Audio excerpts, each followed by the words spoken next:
Smart Happiness, bagaimana merubah mindset, menumbuhkan skill, dan menciptakan tools yang dibutuhkan untuk mencapai bahagia.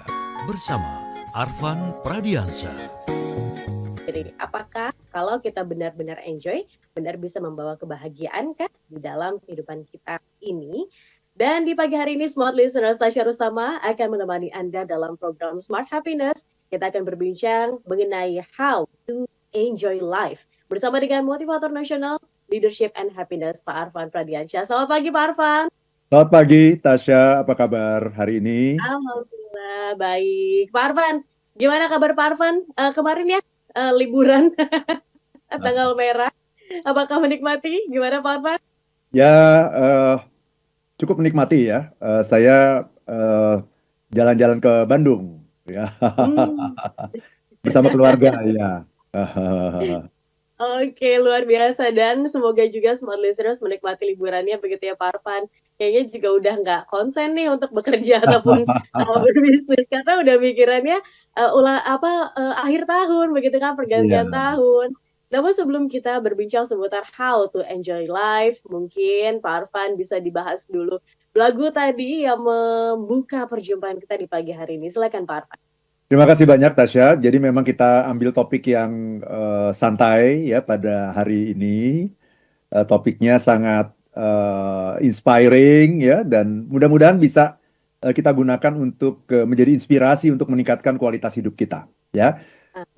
Topik kita adalah how to enjoy life, bagaimana cara menikmati hidup. Nah, kita buka pagi hari ini dengan sebuah lagu yang sangat bagus. Judulnya adalah What a Wonderful World.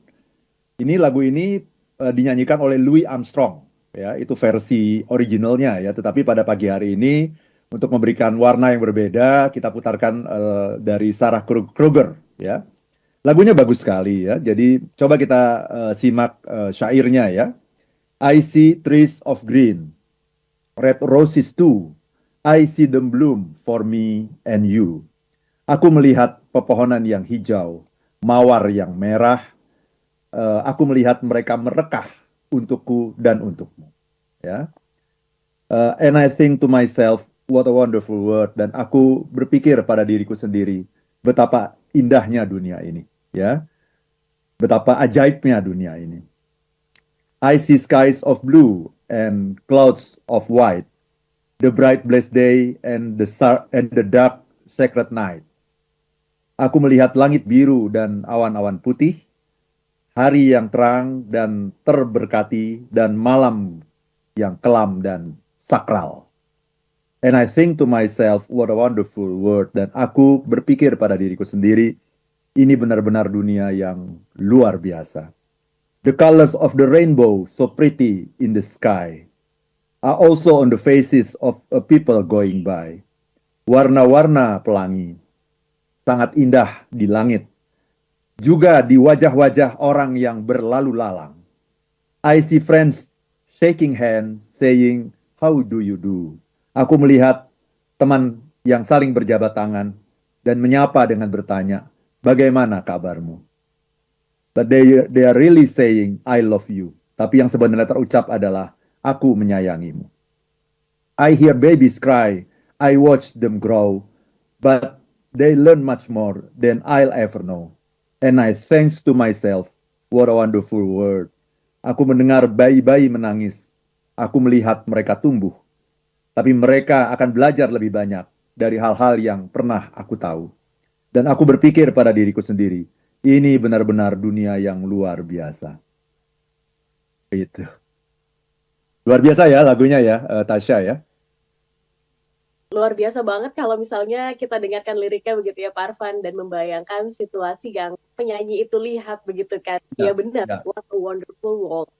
Dan dunia itu rasanya indah sekali begitu ya Pak Arfan ya. Betul. Tapi kenapa sih mengangkat topik ini begitu ya Pak Arfan, apalagi di tengah mungkin banyaknya gejolak yang kita hadapi, apalagi menatap tahun 2025 yang kalau misalnya di Indonesia sendiri begitu kan, banyak nih perubahan-perubahan yang akan terjadi, mulai dari PPN, belum lagi tuntutan-tuntutan yang udah kita lihat begitu di depan mata, ini kan bikin stres begitu. Gimana caranya dan kenapa Pak Arfan mengangkat topik ini di kesempatan kali ini Pak Arfan? Ya, makanya supaya kita siap-siap tahun 2025. Ini kan masih ada waktu ya di tahun 2024 ini untuk mengubah mindset, memperkuat diri dan juga meningkatkan kualitas hidup kita. Ya, eh, talkshow kita pada Jumat ini kan adalah talkshow terakhir ya di tahun 2024. Ya, jadi saya ingin memberikan sebuah insight kepada teman-teman semua. Gimana sih sebetulnya cara menikmati hidup di dalam suasana yang seperti ini gitu ya. Dan ternyata menikmati hidup itu sesungguhnya bukan tergantung dari apa yang ada di luar kita gitu. Ya mau PPN naik 12% ya itu apa yang ada di luar ya. Tapi bagaimana kita menyikapinya itulah cara menikmati hidup. Lebih tergantung kepada mindset kita, apa yang ada di dalam kita. Itu Tasya. Dan yang paling penting sih Oke. sebetulnya bukan hanya menjalani hidup ya. Banyak orang itu yang hanya Mhm. menjalani hidup. Dia lupa bahwa hidup itu bukan sekedar untuk dijalani, tapi untuk dinikmati. Jadi ada perbedaan yang sangat besar itu antara menjalani hidup dengan menikmati hidup. Menikmati Itu hidup. Tasya. Oke, kita akan belajar lebih lanjut, Pak Arfan, gimana caranya untuk bisa menikmati hidup. Dampaknya apa di kehidupan kita nanti ketika Ya. kita memang menikmati hidup yang kita jalani. Izin untuk jeda dulu sejenak, Smart Listener tetap bersama dengan kami dalam program Smart Happiness. Kita ikuti Smart Happiness bersama Arfan Pradiansa. Harapan Business and Inspiration, Smart Listeners, Anda masih bersama dengan kami dalam topik yang menarik menutup tahun 2024. Semoga hal-hal manis terjadi dan terus berkesan begitu ya di tahun 2024 ini untuk Anda bisa melangkah lagi ke tahun 2025. Topik seputar how to enjoy life. Ini penting banget sih Smart Listeners menurut saya untuk kita ketahui karena yaitu Pak Arfan juga tadi menyinggung bahwa kadang kita menjalani hidup itu ya menjalani saja begitu ya, tapi Ya. tidak memaknai, tidak enjoy, tidak menikmati apa yang kita miliki. Pak Arfan, mungkin bisa diberikan kami pandangan. Sebenarnya enjoy life itu seperti apa sih? Apa garis besarnya gitu ya? Maksudnya garis tebalnya menikmati dengan menjalani. Silakan Pak Arfan. Terima kasih banyak Tasya ya. Menjalani hidup itulah yang kebanyakan dilakukan orang ya. Ya rutinitas saja itu yang namanya menjalani hidup ya. Pagi bangun, eh, mandi, sarapan, ke kantor, pulang kantor, kena macet gitu ya, dan seterusnya gitu setiap hari. Itu namanya menjalani hidup. Tapi kalau menikmati hidup, kita tidak melihat hidup itu sebagai sesuatu yang rutin. Kita senantiasa melihat setiap hari sebagai hari yang baru. Karena pada dasarnya, pada hakikatnya, setiap orang itu dilahirkan kembali setiap hari. Setiap hari itu kita bangun kembali. Kan kita waktu kita tidur itu kan sesungguhnya saudaranya mati ya. Karena ketika kita tidur itu kan kita nggak bisa ngapa-ngapain. Telinga kita terbuka dan sebagainya, tapi kita tidak bisa mendengar apa yang ada di sekitar kita. Kita betul-betul hilang gitu. Ketika kita tidur itu kan kita betul-betul hilang. Jadi tidur dan mati itu kan sebetulnya saudara gitu. Bedanya adalah ketika kita tidur, kita menyerahkan roh kita kepada Tuhan, dan nanti sama Tuhan dikembalikan tuh rohnya gitu ya. Tapi ketika kita meninggal dunia, berpulang ke rahmatullah, ya sudah, ya kita menyerahkan roh kita kepada Tuhan dan terus disimpan oleh Tuhan, dijaga oleh Tuhan, tapi tidak dikembalikan ke dalam tubuh kita. Nah, jadi sesungguhnya ketika kita bangun dari tidur itu, kita sedang menjadi diri kita yang berbeda dengan yang kemarin, menjadi diri kita yang baru lagi. Setiap orang itu lahir kembali, setiap hari gitu. Maka orang yang menikmati hidup senantiasa melihat hari itu dengan cara yang berbeda gitu. Hari ini ya hari ini, hari ini ya hari ini. Besok sudah eh, kemarin sudah berlalu. Besok kita belum tahu, masih misteri. Tapi hari ini adalah sesuatu yang paling indah. Karena itu dia selalu menemukan hal yang baru setiap hari, Tasya. Jadi ciri orang yang menikmati hidup adalah selalu menemukan hal yang baru setiap hari. Ya. Kalaupun dia tidak melihat hal yang baru itu ada di sekitarnya, ya hal yang baru itu adalah dalam bentuk mindsetnya, cara pandangnya, gitu ya. Selalu hal yang baru. Yang kedua, orang yang menjalani hidup itu senantiasa berorientasi kepada hasil. Yang penting hasilnya deh gitu ya. Sementara orang yang menikmati hidup, dia berorientasi kepada proses. Dia menikmati satu demi satu proses yang dia alami itu dengan detail gitu ya. Kalau makan ya betul-betul makan, ya betul-betul lihat makanannya, mencium bau makanannya, kemudian eh, taruh di sendok ya, kemudian masukin ke mulut, dikunyah, ya, kemudian dinikmati, pelan-pelan masuk ke dalam kerongkongan gitu ya, dinikmati, kenyang dan sebagainya. Itu sebuah proses yang sangat indah. Dalam setiap dimensi kehidupan kita itu semua selalu berproses. Dan orang yang menikmati hidup menikmati prosesnya, bukan hasil yang dia nikmati. Gitu ya. Sehingga ujung dari semuanya adalah kalau kita menikmati hidup, kita akan mendapatkan hidup kita itu senantiasa menggairahkan gitu. Ya. Lawannya adalah hidup yang membosankan. Hidup hanya untuk dijalani, ya, rutinitas yang tidak pernah berubah setiap hari gitu. Jadi itu Tasya. Yang membosankan versus menggairahkan gitu. Oke, baik. Apakah dengan punya mindset ini, Pak Arfan, hasilnya atau manifestasinya di dalam kehidupan nyata yang kita jalani begitu, itu akan membuat orang tersebut lebih optimis dan juga mungkin punya kejadian-kejadian unik kah di dalam kehidupannya atau seperti apa? Pasti lebih optimis, lebih bergairah, lebih bersemangat, ya, lebih bergembira gitu ya. Jadi kalau ditanya apa kabar gitu, semua orang kan jawabnya apa biasanya? Tasya apa kabar? Baik. Nah, itu jawaban yang standar, itu jawaban orang yang menjalani hidup gitu. Kalau orang yang menikmati hidup, apa kabar? I'm happy, I'm happy, I'm happy, ya itu. Itu karena dia mensyukuri gitu.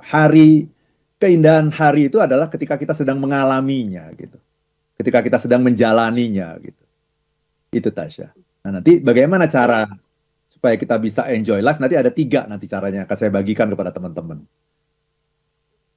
Baik, Pak Arfan, karena begini, namanya hidup itu kan nggak selamanya mulus, nggak selamanya mudah dan menyenangkan begitu ya Pak Arfan ya. Dan pasti juga ada mungkin sisa-sisa hal yang tertinggal di hari kemarin yang akhirnya membuat hari ini tuh dijalani kayaknya lebih berat begitu. Mungkin target di kantor belum selesai, jadi hari ini tuh jalannya berat sekali. Nah, Ya, ya. itu gimana cara untuk menikmatinya Pak Arfan? Ya itulah nanti dengan cara yang pertama tadi, ya. Jadi ada 3 cara untuk menikmati hidup. Dan kalau Anda tahu 3 cara ini, insya Allah 2025 akan dilalui dengan lebih lapang dada, ya, lebih mulus, lebih enak lah gitu buat kita gitu. Nah, Oke, baik Pak Arfan. cara yang Cara pertama, cara yang pertama adalah yang namanya mindfulness. Mindfulness itu apa sih? Mindfulness itu adalah kesadaran. Jadi kita hidup itu dengan sadar. Hidup itu dengan penuh perhatian. Hidup itu dengan penuh kecermatan gitu ya. Itu sadar gitu. Bagaimana sih menghadapi semua hari yang kadang-kadang ini ups and down, penuh dengan masalah. Sadar, itu aja. Yang namanya mindful itu. Dan itulah yang akan membuat kita lebih bahagia, lebih legowo, lebih damai, lebih tentram, sadar gitu. Jadi konsepnya adalah be here now. Ada di sini saat ini. Fokus, sadari apapun pengalaman yang sedang kita alami, kita sadari, kita nikmati. Termasuk saya ini kan yang sedang mengalami pengalaman duka cita gitu ya. Duka cita itu, menangis itu indah ternyata gitu. Menangis itu indah gitu ketika kita bisa menikmati segala sesuatunya, masuk ke dalam kekinian gitu. Apa yang sedang kita hadapi hari ini, ya kita hadir sepenuhnya. Saya sedang berduka ya berduka gitu. Ya, dan tidak perlu kemudian di repress, jadi tahan gitu. Nggak perlu. Sedang berduka ya berduka. Kita nikmati kedukaan ini gitu kan. Nanti kan ada waktunya nanti untuk kemudian bisa pulih kembali, bisa melihat dengan cara yang berbeda gitu. Jadi terimalah apa yang kita sedang hadapi hari ini, senangnya, sakitnya, nyamannya, ketidaknyamanannya. Nah, itu. Itulah yang namanya mindfulness. Sadar, intinya itu adalah menyadari. Sadari. Yang namanya perasaan itu kan semuanya positif kan. Tidak ada itu.